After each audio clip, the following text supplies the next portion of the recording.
Your pricing strategy says a lot about you, and in today's world, things change fast. Ending things in 99 used to be good. Selling something at 997 used to be good, but there's better ways to do things. So to make sure you're ahead of the curve in 2025, this will be worth the watch. First things first, not everyone should be charging the same prices, because if you're new out the gate, you should be valuing education and experience more than you should be earning. But if you're better than those, yes, you can charge more, but it's about how you craft the offer. Now, there's a huge debate between whether you should charge hourly or whether you should charge fixed price. For beginners, I'd say it's important to charge hourly because you need to understand how long things take, but further down the line, you're only harming yourself. What you need to understand is it's so hard to convince a client to pay you $500 an hour, but it's way easier to convince a client to pay you $500 for a project that might only take you an hour to do. So you need to make sure you package up your service and productize it as an offer, because that way, you're selling a valuable solution rather than just an hour of your time. Now, here's a bunch of models and pricing strategies you can use to pitch to your next prospect. Number one is the ballpark range. So instead of just giving them one price and kind of sitting back hoping, it's a yes or a no,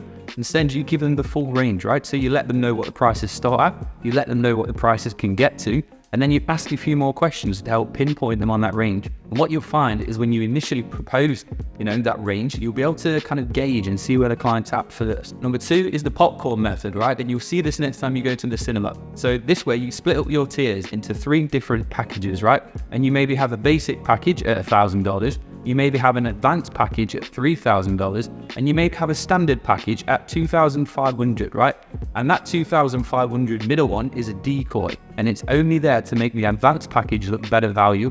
And you can do this to kind of, persuade more people to go for the advanced package. Number 3 is the quarter spin, right? So you should never really price your packages at $1,000 a pot, because it just feels vague. It doesn't feel considered. It feels like you've plucked the number out of the sky and gone for it, right? You also shouldn't price things that end in 99 or 97, because your audience is wise, right? We've seen this loads of times at the moment, and it comes across a little bit scammy and almost like you're trying to get one over on the client. So instead of trying to swindle them, start pricing a quarter either side. So it could be that you offer something for $925 or $1,025, because it feels a little bit more considered. Now, you've also got to consider the competition as a whole, right? So let's say I sell TVs and I came to you with a TV for $20. You feel a little bit skeptical, right?